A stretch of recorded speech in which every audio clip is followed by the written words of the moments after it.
alone, no chaperone can get our number. The world's in slumber, let's misbehave. There's something wild about you, child, that's so contagious. Let's be outrageous, let's misbehave. No better married couple in movie history. I mean, people have tried to replicate it and they just can't. And then a lot of it is just that, obviously the writers, Francis Goodrich and Alfred Hackett, but the chemistry between William Powell and Myrna. Ah, fantastic. And in your book, Rob, your affection for the characters and for the actors that played Nick and Nora just is on every page. They're worth it. I think, as you probably all saw, I mean, this movie is 88 years old, but there's nothing in it. I mean, there's a few things in it that probably feel dated. The payphones, for one thing. But their relationship and the affection, I mean, just the small little moments, and you can see when they just do those little random kisses that are asides. When she tries to get, she subtly tells him she wants scrambled eggs. I love that. Those are just nice. Those are little moments that separate this from any other sort of, crime drama or crime comedy. Right. Now, you were talking about, we discussed that they started, both of them, Powell and Loy, as screen villains. Yes. And that William Powell had a breakthrough role. Mm-hmm. Why don't you tell us a little about the... Well, William Powell's breakthrough role, so he was, in silent movies, William Powell was usually a villain. He was always the heavy, and so oftentimes in swashbuckling movies, he would be the bad guy. He was the Basil Rathbone of the silent screen. Late in the silent era, Paramount Pictures, under which he was under contract, gave him the breakthrough role of Philo Vance in the movie The Canary Murder Case. And he was in 3 films at Paramount in the early talkie days. He played this detective. And Philo Vance is not very well known. He very well remembered today. The books were written by a man named S.S. Van Dyne. And the character of Philo Vance, if you read the books, is insufferably pretentious and annoying. He's basically Sherlock Holmes, but like 9 times more annoying and antisocial. So that part of it was softened up, and it was really the first sort of successful talkie detective movies. They're not very good from today's perspective, but they were huge breakthroughs for him, and that really turned the tide in terms of him becoming after the box office success of those couple movies, Paramount officially called him a star and started putting his name above the title.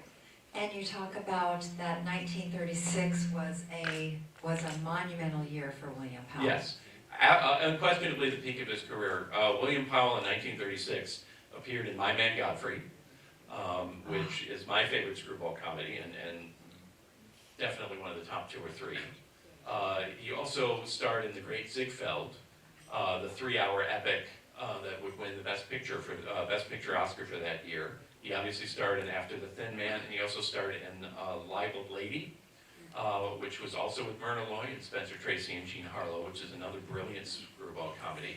And then also he was the ex-Mrs. Bradford, which was sort of a Thin Man knockoff with Jean Arthur. So he was also nominated for Best Actor Academy Award for My Man Godfrey in 1936. So I mean, it was just hit after hit for Powell. What a year! Yeah, this represents the peak of his career, and only several years earlier, he was merely seen as sort of a gentleman hero.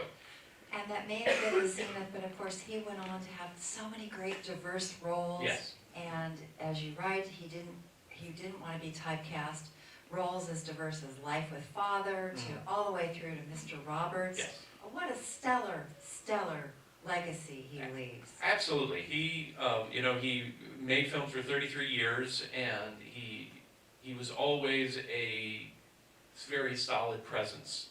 You can see that even in his very earliest films back in 1923, the reviews, he usually stole the picture, as the villain, and he got the reputation as a picture stealer. because, you know, your eyes gravitated toward him. And he had the great, you know, the great thing about both Powell and Lloyd, they got their starts in silent movies, but they were supporting actors, and no one had any preconceived notions about how they were going to be, which kind of messed up a lot of silent movie stars going into talkies. And yeah, so they were able to just make that transition. He personifies the screwball comedy detective because he has that drink in his hand, Yes. the glint in his eye, the quip on his lips, and everyone else had to follow in his shoes. Tough act to follow. Absolutely. But the character of Nick Charles is a quintessential screwball anti-hero Yes. because he delights in living off his wife's money, and he frequently tells her that. He reminds her of that. He's frustrated, he's vulnerable, he's funny, and if you compare that to a hero like Sherlock Holmes, very different. Yes. indeed. Yes, and I think Nick Charles, you know, part of the appeal of Nick and Nora is, you know, when Dashiell Hammett wrote the novel in late 1933, and it was bought by MGM in January of 1934, Prohibition had just been repealed. And if you can almost think of The Thin Man as sort of like a glorious tribute to drinking.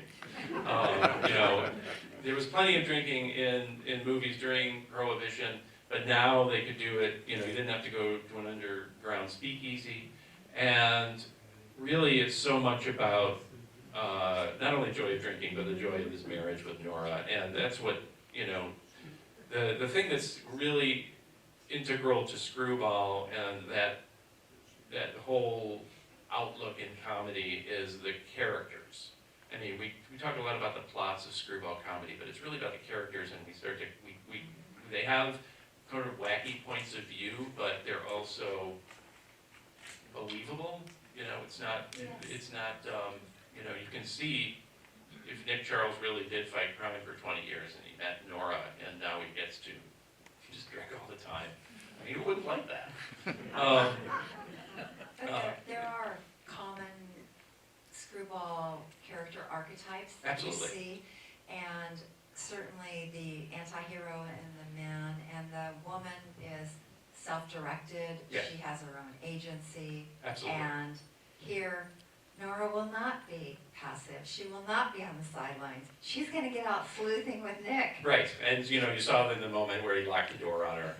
You know, she's always very enthusiastic about, you know, getting him into the cases. And in terms of like the way that Screwball works, you know, I mentioned My Man Godfrey. You know, My Man Godfrey is predominantly about class, and so this, after The Thin Man, probably fits the Screwball comedy archetype in terms of plot the most because of the presence of Nora's family. You know, all of the codgers snoring at the table. Isn't that one of the most funny Oh, yeah. comedy scenes in It's the film? beautiful, and the butler who's about to fall when he gets the coat on the arm. You know, that is totally about class. And you know, what we saw in the first Thin Man, we saw sort of Nick's world sort of represented. So it was sort of an ingenious move to have the flip side shown. So now we're seeing, you know, Nora's family, and we're seeing them made fun of. You know, and that was set up with the whole scene in the car, where he meets all of the dirty people in San Francisco, and then the woman in the top Hello, hat. lights. Right. He runs in and goes, "Oh, you wouldn't know them, Nick. They're respectable." And so then we naturally sort of go to her family, which was kind of an ingenious way to sort of follow up, because that's the hardest part about sequels, is to continue a story that ended. Right. And now we get to see Nora's side. And with Screwball comedy, you often have a couple from mismatched Yes. social economic backgrounds. Absolutely. And here, of course, you see that. Other examples of the Screwball comedy elements are the eccentric family, Yes. which she has one certainly, the witty, fast dialogue, fast pace, and then the physical comedy. Mm-hmm. And you do see that here. Absolutely. Myrna Lloyd does a fantastic job with her interpretation of Nora, and the way that she is able to raise an eyebrow, not her voice, and that is very different from other Screwball comedies. It's not as vocal. She's still on equal footing with him. You know, she exchanges quips with him, Right. toe to toe. However, she does it with her reaction reactions, and she tells you so much with just the look in her eye and that raised eyebrow. Absolutely, and you know, one of the things that I think is important when it comes to Powell and Lloyd, they both started as supporting actors, and in that role as supporting actors, you have to you spend a lot of the time in a movie listening, and both Bill and Myrna listened exceptionally well, and you see that you know, if you study especially the 14 films that they made together, they're always listening to each other, and all Myrna needs to do is just that tiny little scrunch of the nose or the raise of an eyebrow. Maybe my favorite moment in this entire movie is when Nick gets Dancer over the head with the phone, and Myrna and Nora just looks at the camera, raises her eyebrow, and says, "See." Yes. It's a very weird, you know, it's sort of like, it's the one sort of breaking the fourth wall in the movie, but we've developed such a relationship with those characters that we laugh when she says that, because we know that she's telling us, "This isn't my husband also."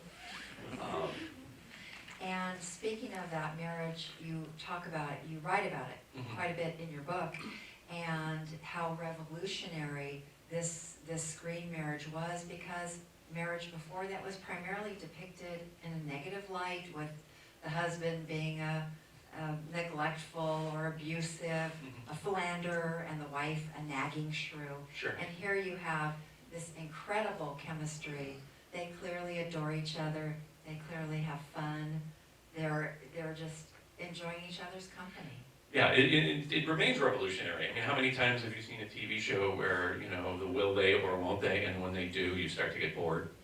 I mean, this is supposed to be the end of the story, and we can't keep our eyes off these two because they're just fun to watch. It's fun to watch their repartee. I mean, they are unprecedented, and they have not been matched since. Right. And no one seems to be able to replicate it. And it's interesting because it's not just the Goodrich screenplay. It's not just Nick and Nora Charles, because of their 14 movies together, they're exceptional. Yes. And there are 3 standout screwball comedies that I would just like to briefly touch on Sure. for our audience. First of all, the Double Wedding. Yes. Then I Love You Again and Love Crazy. Yes. Can you please just give us a little Sure. Well, primer on those? one of the things about the Thin Man movies is they're very unique in the sense that they're A movies. They were big budget movies. Both William Powell and Myrna Lloyd were top of the pack at MGM, and they were expensive. And normally you'd see a series like this, 4 or 6 a year, low budget, hour and 15 minutes, but that couldn't be done with a Thin Man. But still, MGM wanted to put them in a bunch of movies together. So even when, after the Thin Man was produced, they started to churn out screenplays for them. Double Wedding was which is it's hard to say that there's no favorite. It's a marvelous 1937 film. Powell plays a rakish bohemian who lives in a trailer, who is, and Myrna Lloyd is the very tight-laced sister of, it's a complicated plot, I can't even describe it. But the thing is that, the 3 movies, Double Wedding, I Love You Again, and Love Crazy, are more sort of your traditional screwball comedy in the sense that our 2 protagonists are not together at the beginning of the film. Right. So Bill and Myrna created a new kind of chemistry where Myrna was the cynical one, the one who was straight-laced but could not resist William Powell's charms. Yes. And so, and they all have, then Double Wedding, I Love You Again, and Love Crazy all have plots that can't possibly actually work. And certainly Live Old Lady also made it, which came out about 3 months before, after The Thin Man, which is another bizarre plot that can't possibly be, it can't possibly work, but the extraordinary chemistry, the cast, you just believe them. Right. And the fantastical plots, they're part of it. Oh yeah, absolutely. Absolutely. I mean, we're not looking for a documentary No, style here. no. A little escapism is absolutely always wanted. And we talk about the sleuthing couple becoming Sure. a subgenre Yes. of screwball comedy.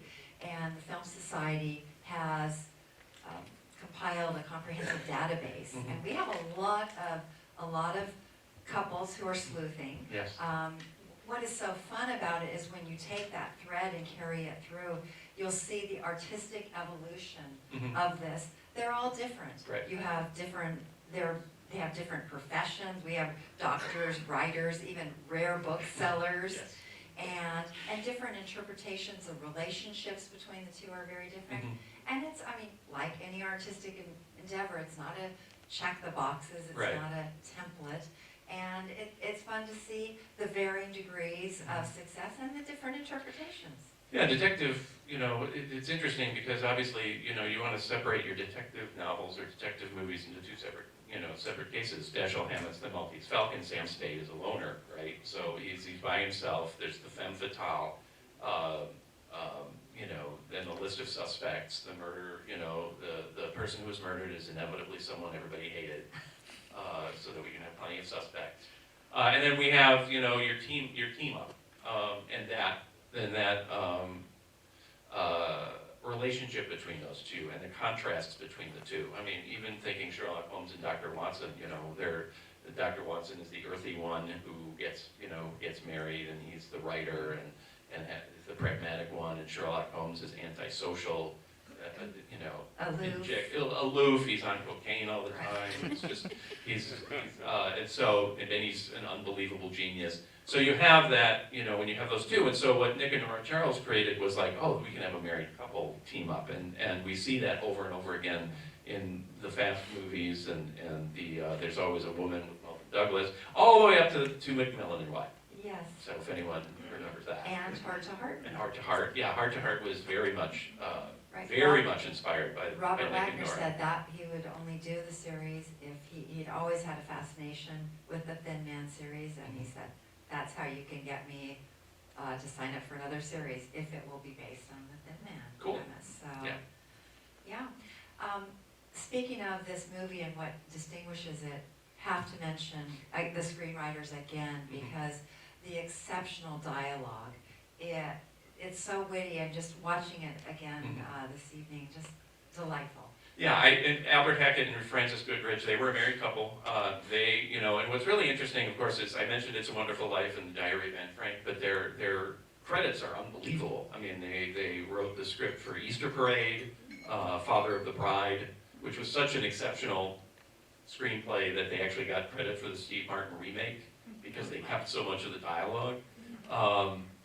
They were an extraordinary writing team. And what's really interesting is that they're mostly remembered for Nick and Nora, and that relationship that they gave to Nick and Nora, but by the time they did the second movie, they were tired of it. It was really hard for them to write Nick and Nora. And Even after getting an Academy Award nomination for Right. writing. And it actually got, after The Thin Man got another nomination. So they were tired of it. They didn't want to deal with, they wanted to move on. And so Albert Hackett said in an interview that he and Frances actually wanted to kill Nick and Nora at the end of this movie. Obviously, MGM wasn't going to say anything to that, so they decided to try to do the next best thing by giving them a baby. And so they thought, well, we're giving them a baby. This will kill the series. There's no way they could possibly. Oh, no. So, they were even more beloved. Yeah, they were even more beloved with the kid, and the two had to write a third movie, which really annoyed them. You talked earlier about Alyssa Landy. Yes. And that she had a career that was, even though she was at MGM, that she was moved toward character roles and Right. second leads, and she only had a couple films after this. Yes. She, of course, played cousin Selma, the role. And I did want to note two other screwball comedies that she was in: By Candlelight, director James Whale, and also Intermadam, 1935, with Cary Grant. Yeah, she was in some good pictures. She also, outside of the screwball comedy realm, probably the most famous movie that she starred in was Cecil B. DeMille's The Sign of the Cross, which I remember for Claudia Colbert's Milk Bath. We're all alone, no chaperone, can't get our number. The world's in slumber, let's misbehave. There's something wild about you, child, that's so contagious. Let's be outrageous, let's misbehave. When Adam won Eve's hand, he wouldn't stand for teasing. He did